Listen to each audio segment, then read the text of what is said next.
Shri Venkateswara gold తాకట్టులో ఉన్న మీ బంగారాన్ని విడిపించి కొనబడును.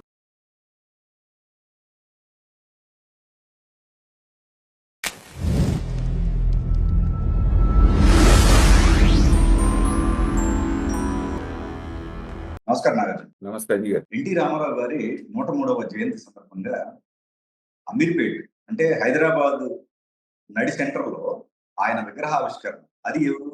కాంగ్రెస్ సీఎం రేవంత్ రెడ్డి గారు. అంటే కాంగ్రెస్ సీఎం కావచ్చు కానీ అంత ముందు తెలుగుదేశం నుంచి వచ్చే నాయకులే వీళ్ళంతా. సో నిజంగా మీకేమనిపిస్తుందండి? నిన్న రేవంత్ రెడ్డి గారి స్పీచ్ విన్నంత సేపు ఈయన కాంగ్రెస్ లో ఉన్నాడా తెలుగుదేశంలో ఉన్నాడా అనిపించిందండి. నేను అందుకని అన్నాను, తెలుగుదేశం నుంచి వచ్చిన నాయకులే వీళ్ళంతా. ఎందుకంటే ఈ మధ్య కాలంలో తెలంగాణలో ఉన్నటువంటి ఏ నాయకుడు కూడా, తెలుగుదేశం నాయకుడు ముఖ్యంగా, తెలంగాణకి ఎన్టీ రామారావు గారు ఏం చేశారు అనేటువంటిది ఇంత విస్తారంగా ఇంత వివరంగా చెప్పినటువంటి నాయకుడే నేను చూడలేదండి తెలంగాణ. Point to point. తర్వాత ఆయన గొప్పతనం ఎక్కడంటే, రెండు భిన్న ధృవాలైనటువంటి కాంగ్రెస్ ని తెలుగుదేశాన్ని, ఇందిరాగాంధీని ఎన్టీ రామారావుని ప్యారలల్ గా నడిపించారు. ఇద్దరు విజన్ ఉన్నటువంటి వాళ్ళు, ఇద్దరిది రెండు డైరెక్షన్స్ అయినప్పటికీ ఇద్దరు పేదల కోసమే పాటుపడ్డారు. ఇందిరమ్మ గృహాలైనా లేకపోతే శాశ్వత గృహ నిర్మాణ పథకం రామారావు గారు తెచ్చిందైనా, తర్వాత పేదలకి ఉచిత బియ్యం ₹2 బియ్యం అయినా, జనతా వస్త్రాలైనా చాలా వివరంగా ఆయన చెప్పుకుంటూ వచ్చి ఎలాంటి నాయకుల్ని తయారు చేశారు. ఇవాళ మీరు ఆ మాటకు వస్తే, దాదాపు బీఆర్ఎస్ లో కానీ కాంగ్రెస్ లో ఉన్నటువంటి, కాంగ్రెస్ అంటే కొంత పక్కన పెట్టండి, బీఆర్ఎస్ లో ఉన్నటువంటి నాయకుల్లో 90% ఆ తెలుగుదేశం ఫ్యాక్టరీ నుంచి వచ్చిన వాళ్లే కదా. గొప్ప గొప్ప నాయకులు కడియం శ్రీహరి కానివ్వండి. ఇక్కడ వాళ్ళు కూడా ఏం వ్యతిరేకించలేదు, బీఆర్ఎస్ కూడా ఈ విషయంలో వ్యతిరేకించలేదు. ఎందుకంటే ఎన్టీ రామారావు గారిని ఫస్ట్ నుంచి కూడా వాళ్ళు వ్యతిరేకించి మాట్లాడింది ఎక్కడా లేదు సందర్భం. ఆ కేటీఆర్ గారు కూడా విగ్రహాలకు సంబంధించి ఆయన కూడా మేము ఇన్ని విగ్రహాలు కట్టించాం ఎన్టీ రామారావు గారికి. ఈ జూబ్లీ అప్పుడు కూడా ఆయన కూడా హామీ ఇచ్చారండి కేటీఆర్ గారు. ఇక్కడే పొరపాటు పడుతున్నాం అంజీ గారు. మీకు గుర్తుంటే కేసీఆర్ గారు ఇక్కడ రామారావు గారికి ఇంత సమాధికి ఇంత విలువైనటువంటి ల్యాండ్ అవసరం అన్నారు, గుర్తుందా మీకు? Okay okay. ఒక సందర్భంలో అయిపోయిన తర్వాత రామారావు గారికి ఇంత పెద్ద సమాధి ఇక్కడ స్మృతివనం అనేటువంటిది అవసరం అని ఒకసారి అంటే, పెద్ద ఎత్తున పౌర సమాజం నుంచి విపరీతమైన వ్యతిరేకత వస్తే అప్పుడు విత్డ్రా చేసుకొని, చీచి మేము ఆ మాట అనలేదు, మేము ఏదో అంటే ఇంకోటి ఏదో చెప్పారు అనేటువంటిది కరెక్షన్ చేసుకొని మళ్ళీ మామూలు దారిలోకి వచ్చారు. వీళ్ళకి ఏంటంటే రామారావు గారితో అవసరమే కానీ భక్తి లేదు. తర్వాత ఇవాళ నిన్న ఏదో క్యాజువల్ గా మాట్లాడారు రేవంత్ రెడ్డి గారు అనుకోవడానికి ఆస్కారమే లేదు అంజీ గారు. చాలా స్ట్రాటజిక్ గా. ఎందుకంటే ఎవరు అవునన్నా కాదన్నా తెలుగుదేశానికి బలమైనటువంటి క్యాడరు, ఓట్ బ్యాంక్ ఇప్పటికీ కూడా తెలంగాణలో చెక్కు చెదరకుండా ఉంది. అది అన్ని రాజకీయ పార్టీలకు తెలుసు. అయితే కాంగ్రెస్ దారుణంగా విభజించింది రాష్ట్రాన్ని అనేటువంటి కోపంతో ఏంటంటే, కాంగ్రెస్ వైపు వెళ్లకుండా చాలా మంది తెలుగుదేశం నాయకులందరూ కూడా బీఆర్ఎస్ లో రాజకీయ పునరావాసం పొందారండి. ఇవాళ అక్కడ ఉన్నటువంటి వాళ్ళు 70-75% తెలుగుదేశం వాళ్లే ఉండటంతో ఈ సెటిలర్స్ ఓటర్స్ కానివ్వండి, తెలుగు సాంప్రదాయంగా ఎప్పటి నుంచో తెలుగుదేశానికి వస్తున్న ఓటర్లందరూ కూడా 70-80% బీఆర్ఎస్ తో ర్యాలీ అయ్యారు. కానీ రేవంత్ రెడ్డి గారు స్ట్రాటజిక్ గా ఇవాళ ఏం చేశారంటే, దాన్ని బ్రేక్ చేయడానికి జూబ్లీ హిల్స్ ఎన్నికని వేదికగా చేసుకున్నారు ఆయన. Jubilee hills BRS sitting seat అది వాళ్ళది. దాన్ని చాలా ప్రతిష్టాత్మకంగా తీసుకొని, మీరు ఇక్కడ గెలిపించండి, నేను మైత్రివనం సెంటర్లో అన్నగారి విగ్రహం పెడతానని చెప్పి మాట అంటంతో ఏంటంటే, అప్పటి వరకు బీఆర్ఎస్ వైపు ఉన్నటువంటి ఈ ఆంధ్ర సెటిలర్స్ అని వాళ్ళు ఎవరైతే అంటారో వాళ్ళందరూ కూడా ఎంత విజయాన్ని మనం జూబ్లీ హిల్స్ లో ఇచ్చారో మనం చూసినప్పుడు ఏంటంటే, అసలు బీఆర్ఎస్ కాదు, రామారావు గారి స్కూల్ నుంచి వచ్చినటువంటి, తెలుగుదేశం స్కూల్ నుంచి వచ్చినటువంటి నేను రామారావుకి అసలైనటువంటి వారసుని. అసలు రేవంత్ రెడ్డి గారు ముఖ్యమంత్రి అయిన దగ్గర నుంచే ఈ తెలుగుదేశం క్యాడర్ అంతా మనవాడు అనుకుంటున్నాడు ఆయన వాళ్ళని. ఎందుకంటే ఈ స్కూల్ నుంచి వెళ్ళినాడు కాబట్టి.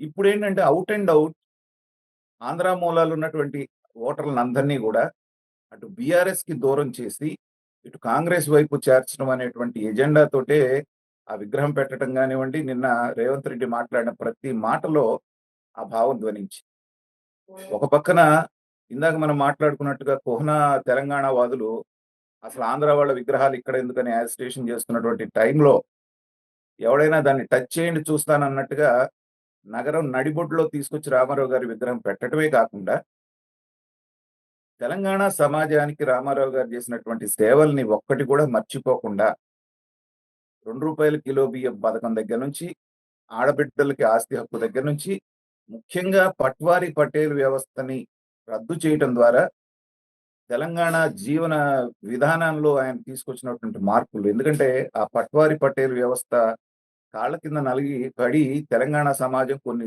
దశాబ్దాలు నలిగిపోయిందండి. అలాంటిది ఒక్క కలంపోటుతోటి వాళ్ళని తీసేసిన తర్వాత తెలంగాణ అనేటువంటిది అసలైనటువంటి అభివృద్ధిని చూసింది. తర్వాత అణగారిన వర్గాలు ఏవైతే ఉన్నాయో వెనకబడినటువంటి వాళ్ళు మొదటి నుంచి తెలుగుదేశానికి ఉన్నటువంటి పేరేంటంటే బీసీల పార్టీ అంటారు దాన్ని. అనేక మంది బీసీ లీడర్లని జాతీయ స్థాయి నాయకులను అందించినటువంటి పార్టీ తెలుగుదేశం. ఇవాళ ఎంతమంది నాయకులు తెలంగాణలో కూడా అద్భుతమైనటువంటి నాయకులు వచ్చారు. వాళ్ళందరినీ కూడా తెలుగుదేశం బ్యాక్గ్రౌండ్ తో వచ్చినప్పుడు ఏంటంటే ఇది రేవంత్ రెడ్డి గారు తన ప్రసంగంలో ప్రతి మాటలో గుర్తు చేశారు. మీరు రామారావు గారిని ఏదో ఆంధ్ర వాడని చెప్పి ఒక ప్రాంతానికి మాత్రమే ముద్రేయొద్దు. అట్లాంటి భారతదేశంలోనే అలాంటి నాయకుడు లేడు అనేటువంటి ఒక సర్టిఫికెట్ ఇవ్వటం ద్వారా ఏంటంటే ఎవరైనా ఇంకా రామారావు గారిని బయటగా విడిగా ఆంధ్రవాడిగా చూడటానికి వీలు లేకుండా తాళం వేసినట్టుగా మాట్లాడాడు ఆయన. తర్వాత విషయం ఏంటంటే దాన్ని వాళ్ళు ఎవరు కాదనలేని పరిస్థితుల్లో పెట్టాడు. ఆయన పదే పదే చెప్పాడు ఆయన ఉపన్యాసంలో. అసలు కేసీఆర్కి రాజకీయ భిక్ష పెట్టిందే ఎన్టీ రామారావు. తన పేరు కొడుక్కి రామారావు గారి పేరు పెట్టుకున్నారు.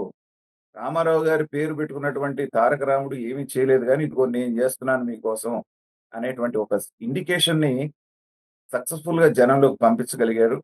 దానికి అక్కడికి వచ్చినటువంటి జనాభా ఆయన మాట్లాడేటువంటి ప్రతి మాటకి వాళ్ళు స్పందించినటువంటి పద్ధతి కనుక చూస్తే ఏంటంటే రాజకీయంగా ఒక దెబ్బకి రెండు పిట్టలు అన్నట్టుగా ఒకటి తెలుగుదేశం సాంప్రదాయకంగా వచ్చినటువంటి ఓటర్లందరినీ ఇటువైపు మరల్చుకోవటమే కాకుండా బీఆర్ఎస్ ని కార్నర్ చేస్తూ ఈ ఆంధ్ర ఓటర్లని వాళ్ళకి దూరం చేయడానికి ఆయన వేసినటువంటి స్ట్రాటజీ ఏదైతే ఉందో అది బాగా వర్కౌట్ అయినట్టుగా కనిపించింది అంజీ గారు.